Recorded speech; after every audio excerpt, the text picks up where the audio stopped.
latar belakang dan ketertarikan saya terhadap politik itu sudah ada sejak di kampus dulu ya, di mana saya lulusan Fakultas Hukum Universitas Padjadjaran tahun 92, saya masuk tahun 87. Pada saat itu memang kondisi politik kita memang tidak seberapa dinamis kayak gini, kayak era Soeharto. Saya nggak tahu kalian udah lahir apa belum, tapi era Soeharto kan kondisi politisnya lebih terpimpin, stabil, dinamikanya nggak seperti ini. Tapi begitu saya lulus 92 itu adalah buntut dari masa-masa tumbangnya sebuah rezim. Jadi sudah mulai anget-anget sampai panas gitu sampai 98. Nah itu saya sangat beruntung karena saya memilih karir sebagai seorang wartawan instead of lawyer gitu ya.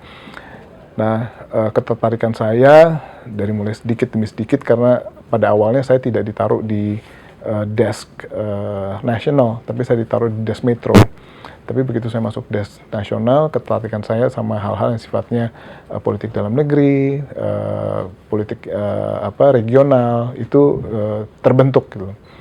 Dan hal itu terus terpupuk sampai saya masuk ke televisi, di mana kepindahan saya ke televisi tahun 95, itu makin lama makin anget situasinya, makin berani orang melakukan aksi-aksi demonstrasi, sehingga akhirnya tahun 98 saya masih di SCTV, kami merekam setiap detik dari proses-proses reformasi di negeri ini.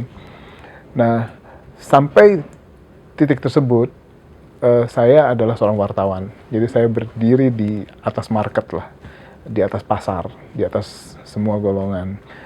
Dan 2013 itu mulai ada diskusi dari Pak Haritanu untuk nggak tertarik ke politik gitu ya. Karena kalau selama ini yang kamu lakukan dan saya lakukan memang kita mengangkat berita-berita politik, nge-push beberapa editorial, agenda setting, itu lewat layar saya, lewat tulisan saya.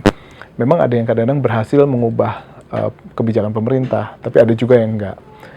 Lalu pihak Pak Hari waktu itu di Hanura, ya kenapa enggak masuk ke lapangan penggodokan peraturannya langsung, dalam proses politiknya langsung, sehingga kita bisa benar-benar menjadi orang yang terlibat di dalamnya tanpa harus lewat layar, tanpa harus lewat tulisan, untuk memperjuangkan apa-apa yang kita ingin perjuangkan.